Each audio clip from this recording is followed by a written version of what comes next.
Madam చెప్పండి, దాదాపుగా 5 నెలల తర్వాత మరి కవిత గారు బెయిల్ మీద రిలీజ్ అయ్యి బయటకు వస్తుంది. ఎట్లా మరి మీ ఫీలింగ్ ఏంటి, ఎలా ఉంది? ఫుల్ హ్యాపీ ఫీలింగ్ మరి. ఎందుకంటే కడిగిన ముత్యంలాగా మళ్ళీ మా బాపు కేసీఆర్ చెప్పినట్టు మా కవిత అట్లనే వస్తుంది.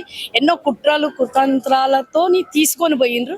బాపు కేసీఆర్ ని ఓడించలేక కవితక్కను అరెస్ట్ చేసిండ్రు. ఒట్టి మాటలు, ఓన్లీ ఒట్టి మాటలతోనే 100 కోట్లు స్కామ్ అని చెప్పేసి ఆమెను తీసుకొని పోయిండ్రు.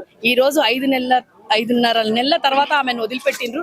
ఏ ప్రూఫ్ చేయలే, ఆవగింజంత ప్రూఫ్ చేయకుండా ఈ రోజు సుప్రీంకోర్టే మొట్టికాయలు వేసి అక్కకు బెయిల్ ఇచ్చింది. ఆమెకు గైనిక్ ప్రాబ్లం ఉండే, బాబు హెల్త్ బాగాలేకుండే, అయినా వదిలిపెట్టలే.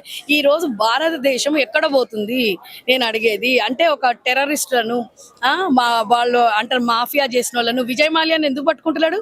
మోదీ ఎందుకు పట్టుకుంటలేడు? వాడు ఎన్ని వేల కోట్లు చేసిపోయాడు. అంటే ఒక 100 కోట్లు ఖాళీ నోటి మాటనా అంటేనే ఆమెను అరెస్ట్ చేసారు. ప్రూఫ్ చేసిండ్రా? ఈ రోజు ఎవడు చేసిండు ప్రూఫ్? ఎవడు ఎంతమంది కాంగ్రెస్ బీజేపీ 2 కలిపే అక్కను ఈ రోజు అరెస్ట్ చేసిండ్రు. బాపు కేసీఆర్ మీదనే తన పగ సాధించిండ్రు. కానీ ఆమె కలకల మాత్రం ఆడబిడ్డది మంచిది కాదు. ఖచ్చితంగా రివెంజ్ ఎట్లయితే అక్క తీసుకుంటా అంటుందో అక్కెమ్మడి మేమందరం ఉంటాం. ప్రస్తుతం ముఖ్యమంత్రి రేవంత్ రెడ్డి ఆల్రెడీ ముందే ములాఖాత్ అయిపోయినారు. బీజేపీ తర్వాత బీఆర్ఎస్ అని చెప్పేసి మాట్లాడుతూ ఉన్నారు. మీరు దాన్ని ఎట్లా స్పందిస్తారు? ఈ రోజు కూడా మా బాపు కేసీఆర్ మాకు ముఖ్యమంత్రి. నేను ఎన్నో దాంట్లో చెప్పిన ఆడు ముఖ్యమంత్రి కాడు. ఈ రోజు తెలంగాణ తల్లిని గుమ్మడికాయ కొట్టిండు. గుమ్మడికాయ అసంటే మన చేతకని చిడిచిపోయి ఆడనే తెలిసిపోతున్నది. గుమ్మడికాయ కొట్టడానికి పోయిండు, ఆడ కూడా తెలిసిపోయింది వాడు ఎంత వేస్ట్ గాడో. గుమ్మడికాయ మన చేతకంచి కీడి పలగొట్టే అధికారం కూడా గుమ్మడికాయ ఇయ్యలేదంటే ఈ రోజు రేవంత్ రెడ్డి ఎక్కడున్నాడు? బాపు చేసినవి అన్ని తీసేయాలని చూస్తున్నాడు. మార్పు అంటే ఇదేనారా అని ఎన్నిసార్లు అడిగిన నేను. మార్పు చేస్తా అంటుండు. బాపు చేసినవి అన్ని మార్పు చేస్తా అంటుండు. మళ్ళీ అదే సెక్రటరీలో ఎందుకు పోయి కూర్చుంటుండు? ఉస్మానియా కోసం 30 నుంచి 40 ఎకరాలు తీస్తా అంటున్నాడు. ఎక్కడికి తీస్తాడు? ఓల్డ్ సిటీలో అందరినీ చంపేస్తాడా ఎందుకు? ఈ రోజు వచ్చి మార్పు అంటే ఇదేనా? ప్రజలలో అది బఫర్ జోన్ అంటుండు. ఎవరు చేసిండ్రు? 60 సంవత్సరాల నుంచి కాంగ్రెస్ పాలించింది, 10 సంవత్సరాల నుంచి కేసీఆర్ పాలించిండు. 60 సంవత్సరాల నుంచి ఉన్న అన్ని తీసేస్తాడా? 1974 నుంచి ఉన్న దాంట్లో ఈ రోజు ఎప్పుడొచ్చి మళ్ళీ చేస్తాడు? ఈ బఫర్ జోన్లు ఎంతమంది తీస్తాడు చూస్తాం. ఖచ్చితంగా బఫర్ జోన్ లో ఎవరెవరు ఉన్నాయో అన్ని తీసి చూపిస్తేనే. ఈ రోజు రేవంత్ రెడ్డి ఎట్లా అంటే వాల్మీకి కేసులో పోవడానికి పసాంచిపోతున్నాడు. అందుకనే ఆల్రెడీ వానికి ముందే తెలిసిపోయింది కాబట్టే ఈ రోజు దీన్ని జనాలను దృష్టి వేరే దిక్కు తీసుకొని పోయిండు. ఎలక్షన్ల ముందు కూడా ఇట్లనే చేసిండు. ఎలక్షన్ల ముందు కూడా ఇదే చేసి అంటే అంటారు కదా మోసపూరితంగా గెలిచిండు.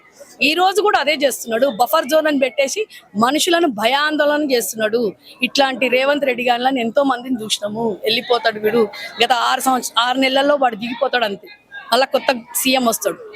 రైట్. మరి ఇప్పుడు కాంగ్రెస్ పార్టీ వాళ్ళంతా కూడా ఒక వారం ముందే తెలుసు కేటీఆర్ కి బెయిల్ వచ్చేసే విషయం వారం ముందే తెలుసు. కావాలని చెప్పి నిన్న 20 మంది ఎమ్మెల్యేలను తీసుకొని ఢిల్లీకి పోయినని చెప్పేసి కూడా కాంగ్రెస్ వాళ్ళంతా మాట్లాడుతుంది. మరి దాని గురించి ఏం చెప్తారు? ఈ రోజు రేవంత్ రెడ్డి పర్సనల్ గురించి కూడా మాట్లాడుతున్నా. ఆయన కూడా పెళ్లి కాకముందు ఒక 2 నెలల ముందే ఆయన ఢిల్లీకి పోయి చేసుకున్నాడు. ఇవన్నీ ముందే చేసుకుని తెలుసుకుంటాడు. ఆయన ఎట్లాంటి వాళ్ళం కాదు, బీఆర్ఎస్ పార్టీ వాళ్ళము. ఈ గత 5 నెలల నర్దం నుంచి ఈ రోజు ఆ రోజు అని సుప్రీంకోర్టుకు పోయిన తర్వాత వచ్చింది. కోర్టులో రాలేదు. వానికి అన్పడగాడు వాడు ముందు. ఆ అన్పడగానికి ఏమీ అర్థం కాదు కాబట్టి కోర్టు మొట్టికాయలు వేసింది. అంటే సుప్రీంకోర్టు కూడా తప్ప. ఈరోజు సుప్రీంకోర్టుని కూడా మోదీ రేవంత్ రెడ్డి జోబులో పెట్టుకున్నాడా? కాంగ్రెస్ అంటే రాహుల్ గాంధీ మోదీ ఇద్దరు జోబులో పెట్టుకున్నారా? అందుకనే కదా ఈ రోజు కవితక్కను అరెస్ట్ చేయించిండ్రు. ఎన్ని రోజులు అరెస్ట్ చేసి అంటే ఎంతో మందికి మర్డర్ చేసిన వాళ్ళకు బెయిల్ వస్తుంది, అందరికి బెయిల్ వస్తుంది, ఒక మహిళకు బెయిల్ రాదా?